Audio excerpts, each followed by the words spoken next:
Desculpe, meus amigos, eu tive um problema aqui, eu perdi o sinal, mas vamos dar continuidade.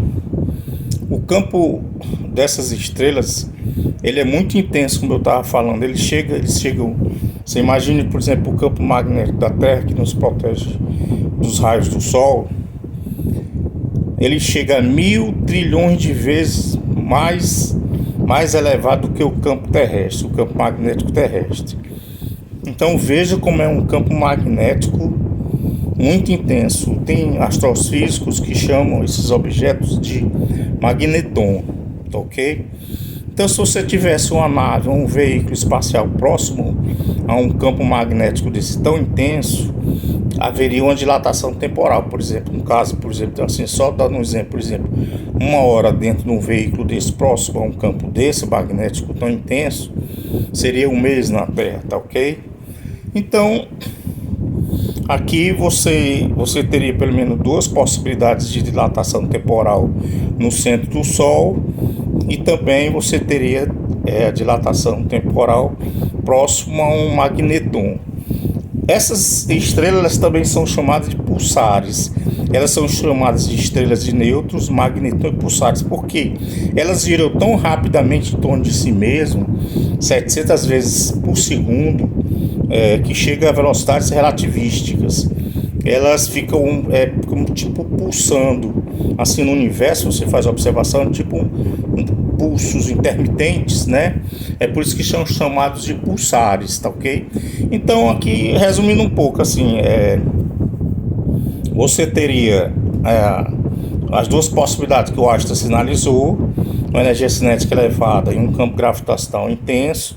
Você tem também no núcleo do Sol na energia térmica elevada, né? 20 milhões de graus centígrados no interior do Sol. E também teria próximo a um magneton, uma estrela de nêutrons com um campo magnético muito intenso. Então aí seria as 4 possibilidades, as 2 que o Einstein sinalizou, e eu estou sinalizando mais 2. A terceira, ela não é propriamente uma dilatação temporal, ela é uma contração espacial. Desculpe, ela é uma contração temporal. Ela não é propriamente uma dilatação temporal, é o que eu chamo de miniaturização. Então, para explicar a miniaturização, eu vou falar a respeito de um filme que eu assisti quando era criança, tinha mais ou menos aí uns 10 anos de idade, em 69. O filme é produzido em 66, mas passou no Brasil em 69. Que a história é o seguinte: um cientista, ele consegue desenvolver um processo de miniaturização, mas só que ele tem um câncer cerebral. Aí ele já estava com a pesquisa desenvolvida, aí os caras continuaram a pesquisa dele e tentaram debelar, porque não tinha cirurgia na época, na década de 60, tentaram debelar através de um processo, uma expedição de 7 tripulantes, botaram esses 7 tripulantes num submarino, miniaturizaram o submarino no tamanho de uma célula, injetaram dentro do corpo desse cientista para eles chegarem até o cérebro e com raio laser destruir o tumor cerebral. Veja como é interessante, né? O filme mostra bem a miniaturização do submarino e o que eles se enfrentam dentro do corpo humano. O importante aqui é o seguinte: é porque era 1 hora que eles tinham para debelar o câncer, destruir com raio laser, porque em 1 hora o sistema imunológico do corpo humano identificava o objeto intruso, que é um submarino que estava miniaturizado. Então eles tinham 1 hora para debelar o câncer, destruir o câncer. Eles conseguem destruir o câncer e conseguem reverter. Alguns se perdem, outros são atingidos por glóbulos brancos que invadem, destrói o submarino, mas 4 conseguem dos 7, 4 conseguem sobreviver, parece, se eu não me engano. E há o processo de reversão e eles voltam à forma humana, tudo bem, jovem e tal, mas só que não é bem assim não, porque na verdade o que acontece é uma miniaturização desse nível. O submarino no tamanho de uma célula,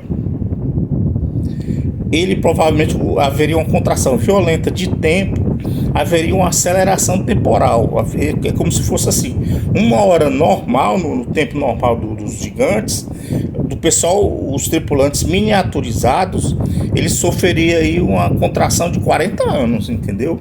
Então a Raquel Welch com 30 anos no filme, ela voltaria com 70 anos, não voltaria tão bonita, né? Então eu coloco esse filme aí para você ver como é interessante aí a miniaturização, que na verdade a miniaturização não é uma dilatação temporal. O pessoal mais leigo talvez possa confundir, não, é uma contração temporal. Há uma aceleração do tempo, tá ok? E que o pessoal que gosta de cinema, se puder assistir esse filme, é muito bom, é Viagem Fantástica, uma produção de 1966, chegou no Brasil em 68, 69. Aí você pode perguntar assim, mas Marco Túlio, quais são as evidências de que realmente acontece essa contração temporal? Eu fiz um estudo, se você fizer um estudo, por exemplo, seres biológicos menores que nós, por exemplo, vamos supor assim, por exemplo, o cão e o gato. O cão e o gato ele tem uma estimativa de vida de em torno de 10 a 15 anos, né? Mais ou menos 20% da vida humana. A vida humana é 75 em média, 20% daria uns 15 anos. Então o gato e o cachorro teriam mais ou menos aí uns 15 anos de vida, devido à retração do corpo físico, devido ao corpo físico menor, há uma retração de tempo, há uma aceleração, inclusive biológica, entendeu? Se você analisar, por exemplo, um inseto, por exemplo, a gente vê às vezes muito pequenininho, meio centímetro, 5 milímetros, eles têm um tempo de vida de 3 a 4 semanas.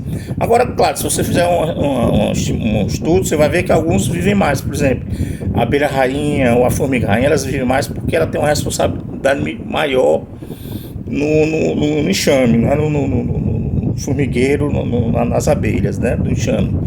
Então elas vivem 1 ano, estourando 2 anos, né? Claro que toda regra tem sua exceção. Então alguns insetos eles conseguem viver um pouco mais, mas em média eles vivem muito pouco, 3, 4 meses, estourando 1 mês de vida, entendeu?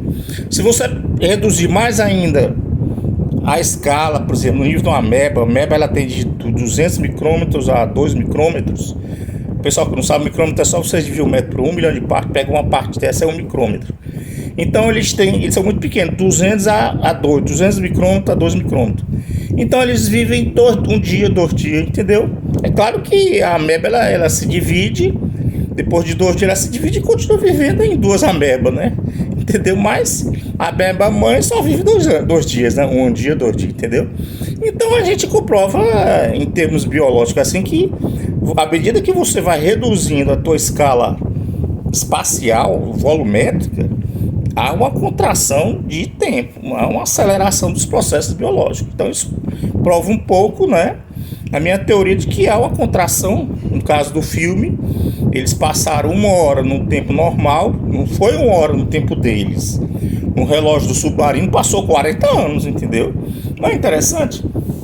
É interessante, o pessoal aí que gosta de cinema, eu acho que foi um dos melhores filmes que eu assisti na minha vida. Acho que está entre os 10 melhores filmes que eu assisti na minha vida. Viagem Fantástica. Bom, então aí eu citei o Sol, né? A temperatura do Sol em torno de 20 milhões de graus centígrados daria um quanto gigantesco de energia. Mais ou menos em 1 ano daria 10 a 45 joules de energia. Então, se eu ficasse 1 hora no Sol, seria mais ou menos 1 ano na Terra, né? E também falei do magneton, que são as estrelas de nêutron, que tem um campo magnético muito intenso, trilhões e trilhões de vezes, 1000 trilhões de vezes o campo magnético da Terra. Então, se você estiver próximo a um campo magnético desse, você vai sofrer uma dilatação temporal. Então, aí você tem as duas hipóteses não, teorias, né? As 2 teorias que o Einstein sinalizou, da energia cinética, no caso é especial, e tem também a RG, que é no caso de um buraco negro supermassivo, que é o campo gravitacional intenso. Então você tem energia cinética elevada, que o Einstein sinalizou, campo gravitacional intenso, que o Einstein sinalizou. Eu sinalizo aqui a energia térmica elevada, 20 milhões de graus centígrados no centro do Sol, que também dilata o tempo. E citei também os magnetons, são as estrelas de nêutron, que tem uns campos magnéticos muito elevados. Então aí são 4 situações em que ocorre a dilatação temporal. E falei na contração temporal, né, que facilitei o filme, né, que mostra bem essa questão do filme, é interessante, o pessoal aí vai gostar, que mostra que 1 hora no tempo normal dos caras que estão normais, são os gigantes, né, no submarino miniaturizado, passaram 40 anos, tá ok? Veja que há uma aceleração gigantesca, há uma aceleração temporal gigantesca, né? Então a Raquel Elk não voltava tão bonito da viagem, né? Então aí, resumindo, é mais ou menos isso. Existem 4 fenômenos físicos que alteram o espaço e o tempo. 2 Einstein sinalizou, eu sinalizo mais 2, né? O magneton e o centro do Sol. E tem a contração temporal que eu sinalizo, que é uma aceleração temporal, não é uma dilatação, é uma aceleração, tá ok? Tá certo?